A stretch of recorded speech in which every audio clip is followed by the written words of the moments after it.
Structure that is solid state. तो ये जो चैप्टर का नाम है सॉलिड स्टेट, इससे आपको क्या फील हो रहा है, हम किस चीज के बारे में यहाँ पे बात करने वाले हैं? तो बेसिकली हम यहाँ पे बात करने वाले हैं सॉलिड्स के बारे में। लाइक आप अपने सराउंडिंग्स में देखिए, like you are surrounded with a lot of solids, like this is a room, this is solid and there are a lot of things like chair, table, books etcetera. So solids के अंदर mainly क्या होता है, solids के अंदर अगर आपने 11th class में स्टडी किया होगा तो यहाँ पे मॉलिक्यूल्स जो प्रेजेंट होंगे, मॉलिक्यूल्स फिक्स पोजीशन में प्रेजेंट होते हैं, फिक्स पोजीशन। लाइक ये हमारे पास मार्कर है, इसके अंदर इसके जो छोटे छोटे पार्टिकल्स या छोटे छोटे जो मॉलिक्यूल्स प्रेजेंट होंगे वो फिक्स पोजीशन में प्रेजेंट है, इसीलिए हमारे पास क्या है, सॉलिड। और अगर हम बात करें जनरली गैसेस एंड लिक्विड की, तो ये हमारे पास क्या होते हैं, दीज आर फ्लड्स। फ्लड्स होते हैं because they have ability to move, ability to move. इनके अंदर जो मॉलिक्यूल प्रेजेंट होते हैं वो फ्रीली प्रेजेंट होते हैं, इसीलिए वो क्या कर सकते हैं, मूव कर सकते हैं, इसीलिए these are fluids. Now we are talking about solids. तो इस चैप्टर में हम मेनली किसके बारे में बात करने वाले हैं, सॉलिड्स के बारे में। तो यहाँ पे सॉलिड्स के डिफरेंट डिफरेंट स्ट्रक्चर प्रेजेंट होते हैं, स्ट्रक्चर्स एंड डिफरेंट डिफरेंट इनकी प्रॉपर्टीज होती है। एंड यहाँ पे हमारे पास क्या होता है, लाइक अगर हम इनके अंदर इम्प्योरिटी ऐड कर दे तो कौन कौन से इफेक्ट हमको देखने को मिलते हैं, इनकी जो प्रॉपर्टी है वो किस तरीके से इनहेंस होती है, ये सब हम इसी चैप्टर में देखने वाले हैं। ठीक है, तो अभी हम यहाँ पे मेनली बात करते हैं, स्टार्ट करते हैं सॉलिड्स की जनरल प्रॉपर्टीज। सो जनरल प्रॉपर्टीज की अगर हम बात करें, आपने 11th क्लास में भी स्टडी किया होगा, मैटर क्या होता है, matter which has mass and occupy space, तो उसको हम बोलते हैं मैटर। लाइक ये एक मार्कर है, इसका कोई ना कोई एक डेफिनेट मास होगा एंड इसने ये जो स्पेस है ये ऑक्यूपाई किया है, तो this is matter. So matter की 3 स्टेट हमारे पास होती थी, कौन कौन सी, सॉलिड, लिक्विड एंड गैस। तो हम यहाँ पे किसकी बात करने वाले हैं, सॉलिड की। वही जनरल प्रॉपर्टीज पढ़ने वाले हैं जो कि हमने 11th क्लास में स्टडी की हुई है। लाइक फर्स्ट प्रॉपर्टी जो है दैट इज, सॉलिड्स के पास क्या होता है, डेफिनेट शेप होती है, मास होता है एंड वॉल्यूम होता है। ठीक है, now the second property is, like ये हमारे पास कोई भी एक सॉलिड का स्ट्रक्चर है जिसके अंदर मॉलिक्यूल्स हमारे पास इस तरीके से प्रेजेंट है, तो मॉलिक्यूल यहाँ पे क्या होते हैं, पास पास प्रेजेंट होते हैं। ठीक है, तो ये हमने मान लिया हमारे पास ये एक क्रिस्टल है और यहाँ पे इस तरीके से सॉलिड्स प्रेजेंट है। तो अगर हम यहाँ पे बात करें इनके बीच का जो डिस्टेंस है, बोलते हैं इंटरमोलिकुलर डिस्टेंस। तो ये जो इंटरमोलिकुलर डिस्टेंस होता है सॉलिड्स के अंदर वो बहुत ही ज्यादा शॉर्ट होता है। सो इंटरमोलिकुलर डिस्टेंस इज शॉर्ट। सो ये जो इंटरमोलिकुलर डिस्टेंस जो होता है बहुत ही ज्यादा स्मॉल होता है, इसी वजह से ये जो बॉन्ड होगा ये बहुत ही ज्यादा क्या होगा, strong. So third property is intermolecular bond is strong. ठीक है, now the fourth is, like ये जो हमारे पास स्ट्रक्चर प्रेजेंट है इसके अंदर मॉलिक्यूल की जो है फिक्स्ड पोजीशन प्रेजेंट है। So fourth property is fixed position of molecule.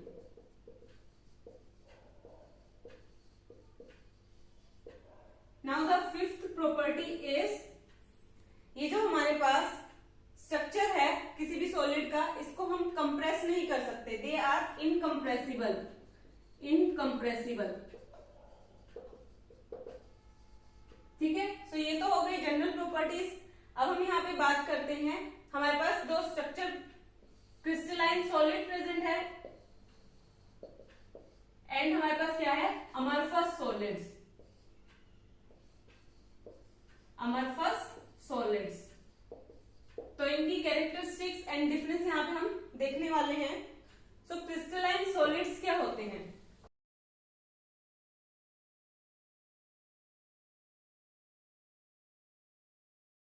Crystalline solids हमारे पास क्या है? Crystalline solids are like large number of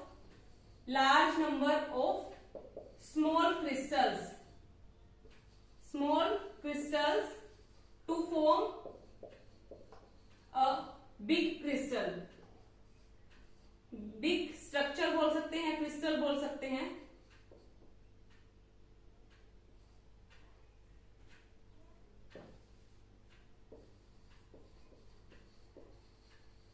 okay, like हमारे पास एक क्रिस्टल प्रेजेंट है.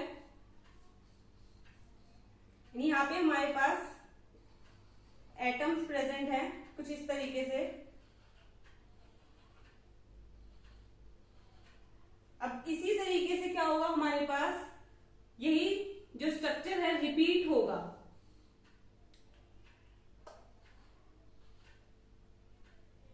यहाँ पे मॉलिक्यूल्स प्रेजेंट है फिक्स पोजीशन में, और ये क्या कर रहे हैं अपने आप को, ये अपने आप को इनहेंस कर रहे हैं इन अदर डायरेक्शन, और एक हमको एक बिग क्रिस्टल देखने को मिल रहा है. लाइक नीचे की डायरेक्शन में भी प्रेजेंट हो सकता है. इनकी जो शेप होगी वो रेगुलर होगी. ठीक है, शेप क्या होगी? रेगुलर होगी. इस तरीके से एक बड़ा स्ट्रक्चर हमारे पास प्रेजेंट होगा. आगे भी आप इसको फॉर्म कर सकते हैं. तो ये हमारे पास हो गया crystalline solid.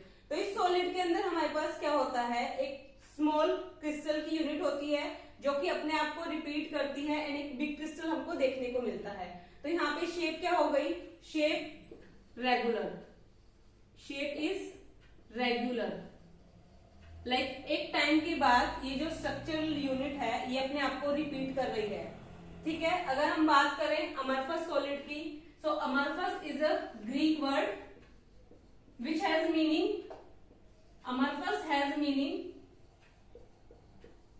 No form.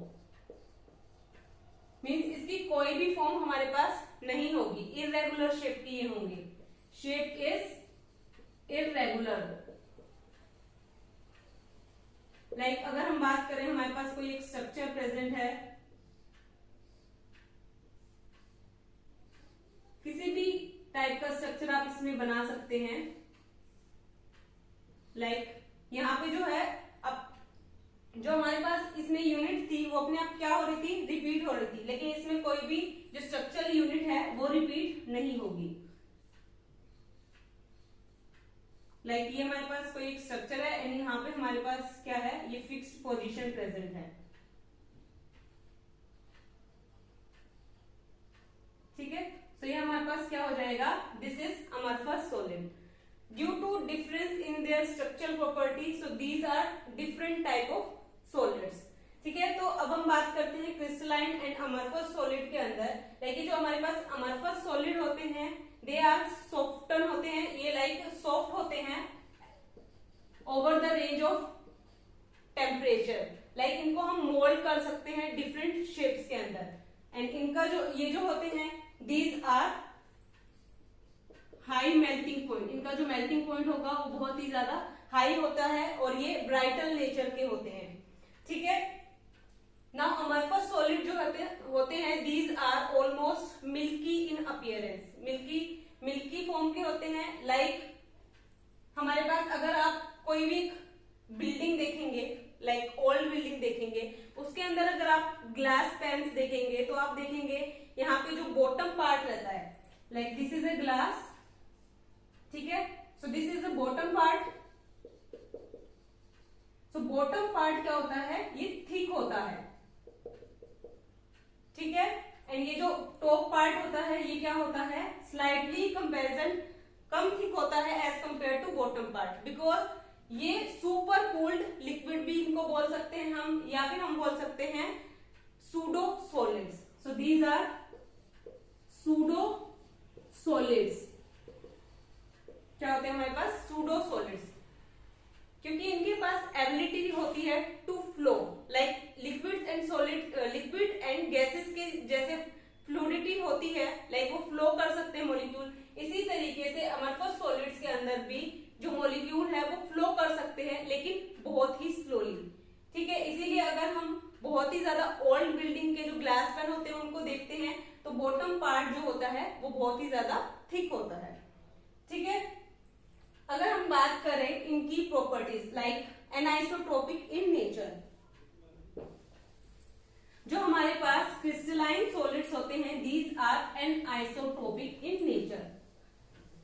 Anisotropic क्या होता है? एनाइसोट्रोपिक इज लाइक हमारे पास कोई भी फिजिकल प्रॉपर्टीज है, दीज आर एनाइसोट्रोपिक। लाइक कोई भी हमारे पास फिजिकल प्रॉपर्टीज है, फिजिकल प्रॉपर्टीज से मतलब है हमारे पास यहाँ पे इलेक्ट्रिकल कंडक्टिविटी हो सकता है, इलेक्ट्रिकल कंडक्टिविटी, रिफ्रैक्टिव इंडेक्स और डिफरेंट जो फिजिकल प्रॉपर्टीज होती है इनका ये जो होती हैं डिफरेंट होती है इन अदर डायरेक्शन। लाइक ये हमारे पास एक क्रिस्टल है, हम ले लेते हैं हमारे पास क्रिस्टल,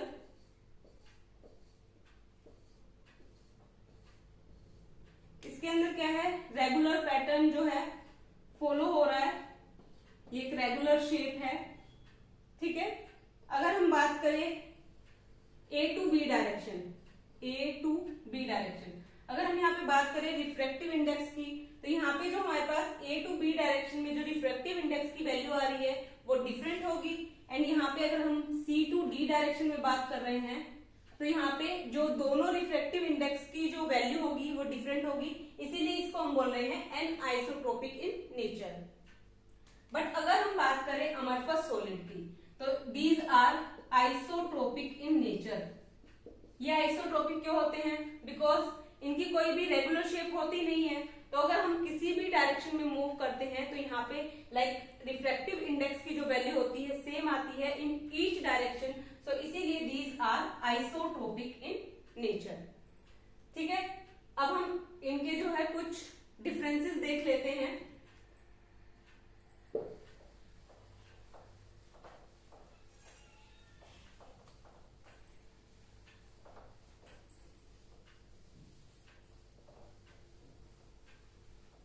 तो अभी तक जो हमने स्टडी किया है इसके अंदर हम देखने वाले हैं डिफरेंसेस। तो यहाँ पे हम लिख लेते हैं क्रिस्टलाइन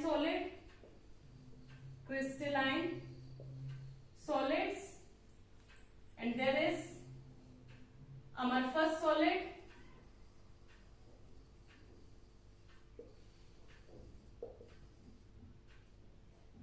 एंड यहाँ पे हम प्रॉपर्टीज देख रहे हैं। लाइक अगर हम शेप की बात करें, फर्स्ट पॉइंट इज शेप, तो हमने यहाँ पे क्या देखा, यहाँ पे कौन सी शेप होती है, कोई भी एक ज्योमेट्रिकल डेफिनेट शेप होती है।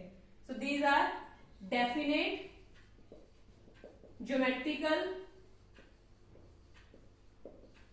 शेप। ओके, अगर हम बात करें अमरफस सॉलिड की, तो हमने क्या देखा, यहाँ पे कोई भी शेप नहीं होती हमारे पास, लाइक नो फॉर्म, और इरेगुलर शेप हम बोल सकते हैं। So irregular shape. Now the second point is melting point. अगर हम बात करें, these have higher range of temperature like high melting point, and these are amorphous solids are soften over the range of temperature,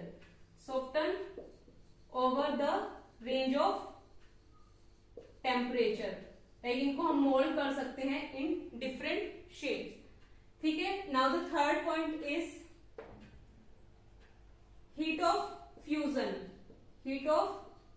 fusion. इसके लिए जो हमारे पास crystalline solid है, इसके लिए हमको एक डेफिनेट हीट ऑफ फ्यूजन की जरूरत पड़ती है। So definite amount of heat of fusion,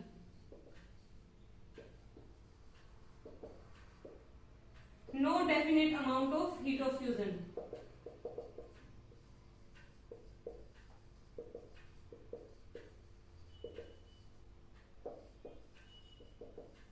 Now the next property is cleavage property.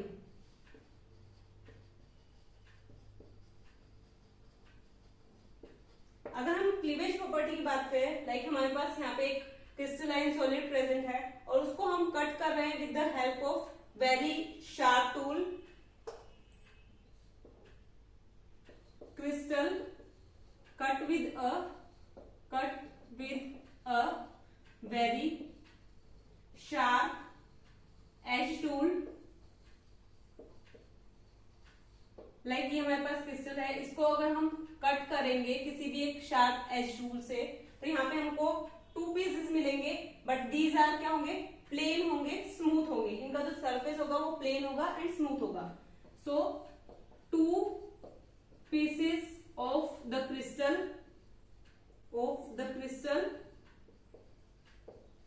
are smooth and plain in surface।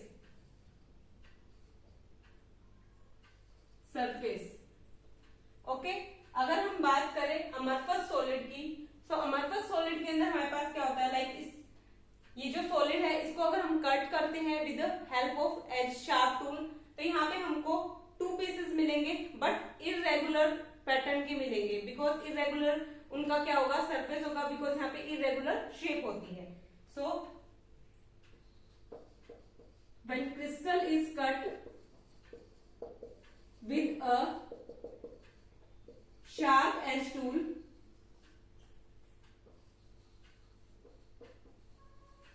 so 2 pieces of irregular surface are formed। ठीक है, now the next property is anisotropic।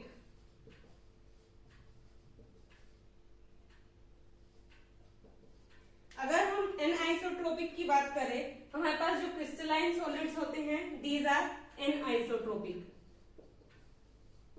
Like different direction में हमारे पास different physical properties की values होती हैं, और हमारे पास अमरफस सॉलिड्स क्या होते हैं, isotropic in nature.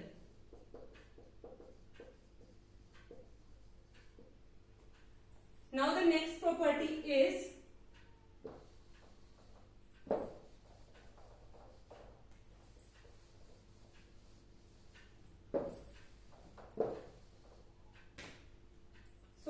the next property is nature।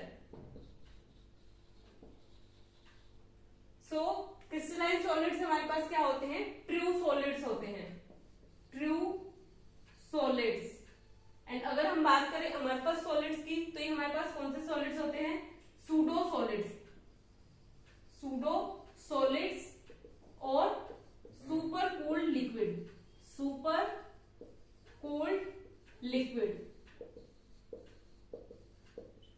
Okay, now the next property is, हमने इनका ऑर्डर देखा था। सो ऑर्डर क्या होता है हमारे पास यहाँ पे, ऑर्डर। सो क्रिस्टलाइन सॉलिड्स के अंदर क्या हो रहा था, जो हमारे पास यूनिट थी वो अपने आप क्या हो रही थी, रिपीट हो रही थी इन इटसेल्फ। तो यहाँ पे क्या होगा, ये लॉन्ग रेंज ऑर्डर के होंगे, लॉन्ग रेंज ऑर्डर। ठीक है, and these are short range order, because irregular shape होती है इसीलिए शॉर्ट रेंज ऑर्डर। ओके, तो ये थे इनमें कुछ डिफरेंसेस। होप ये टॉपिक आपको समझ आया होगा। अगर समझ में आया तो hit the like button, share with your friends and subscribe to my channel. And next lecture में हम यहाँ पे स्टडी करेंगे classification of crystalline solids. Thank you so much.